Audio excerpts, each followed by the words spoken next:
I'm going to tell you guys one of my X-Files stories. Thank you. I had so many to choose from.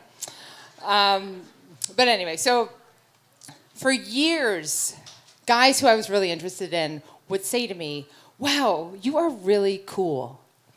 And after I heard that so many times from so many guys, I quickly discovered that, wow, you are really cool is code for we are never going to sleep together.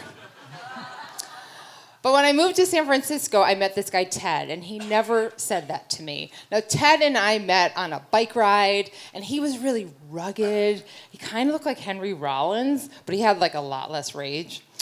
And he was like quiet and mysterious, which is great because I am neither of those things. And we'd been dating for like a couple of months, and we'd gone on a bunch of bike rides, and we'd been, dating. And then I just hadn't heard from him for a little bit. So when this other guy, Rick, asked me to go on a bike ride, I jumped at the chance. Now, Rick was gregarious. He was like a dead ringer for Ryan Reynolds. Yeah. And he was like the complete opposite of this guy. So when he asked me, I was like, yes. So I suggested that we go on this beautiful bike ride called Paradise Loop. Because I was like, this is going to be super romantic. So we meet on a Saturday morning down at the marina. And as soon as Rick arrives, he tells me two things right away. Number one is that he hasn't slept the night before. I was like, okay, that's fine. We'll just take our time. And then the second thing he tells me is that he's never ridden more than 20 miles. I was like, what's another 25? It's fine. So we take off and we go across the Golden Gate Bridge and we ride through Sausalito. We end up in Tiburon. We have like a little picnic on this grassy area looking back at San Francisco and the bridge. It was absolutely stunning. And in my head, I'm thinking, oh my God, Paradise Loop is totally living up to its name. This is awesome. And so we're flirting and we have great banter happening and I am feeling really good. Right on top of my game. So we end up heading back, and we have like 10 miles to go on this ride. And we pass this very popular bike shop. And as we're riding, I look to my right, and I see Ted. And so in my head, I'm like, oh my God, like, I don't want to mess up my chances with Rick, but like, where have you been, Ted? Like, what is going on? But I don't say anything, because I'm cool. So we keep riding, and in my head, I'm like getting all nervous and flustered, and I was like, I have to do something. I can't like not say anything. And so I did like the worst thing I could have done. I introduced them. Oh my God, I have like no game.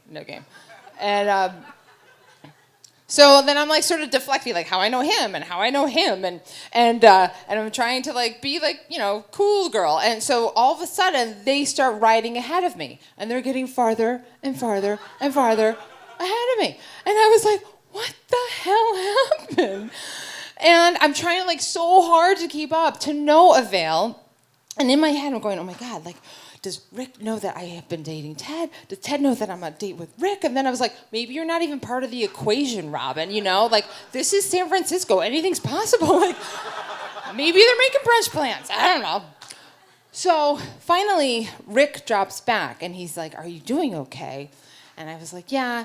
And he said, since I didn't sleep last night, I'm kind of running on fumes. Would it be okay if we just rode ahead to the bridge and met you there? And I was like, all right. So I'm like, Robin, you have just completely cock-blocked yourself. Like, this is a fucking disaster. So they go ahead. And by the way, so Rick and Ted take off. Like, they've just been released from prison.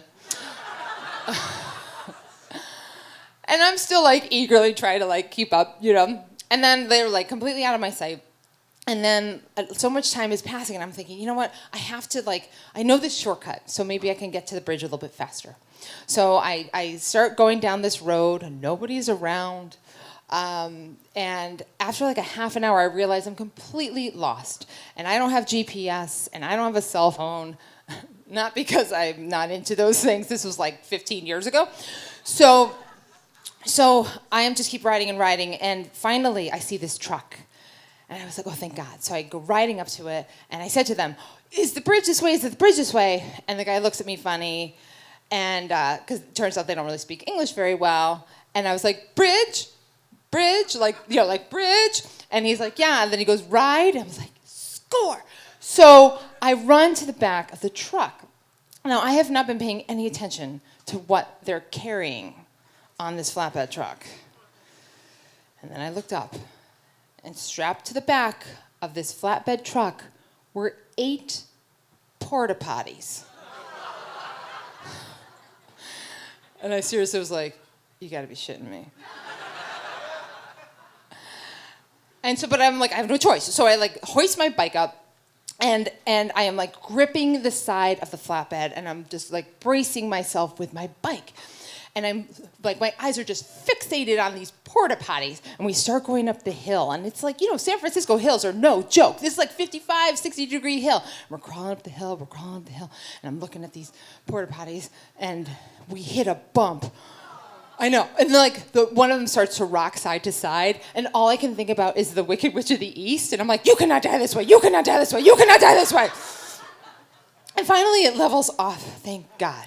And we keep going up, and we keep crawling up. And I'm thinking to myself, like, who is going to be on the other side of this mountain? Like, I really hope one of them is waiting for me, because I can't possibly be blown off by both of them. So we finally get to the top, and the guys drop me off, and I go flying down the hill, and I don't see Ted anywhere, but I do see Rick.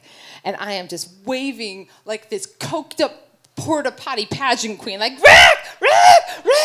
And he looks up, and he's totally startled, and he says to me, Robin, I realized I didn't sleep last night, but did you just come from like the complete opposite direction? And I was like, yeah. And he said, I tell him the story, and he goes, so do crazy things like this happen to you a lot? And I go, all the time. And he says, wow, you are really cool. Yep. So, anyway, I'm going to bring up our first audience storyteller. You guys ready to kick it off?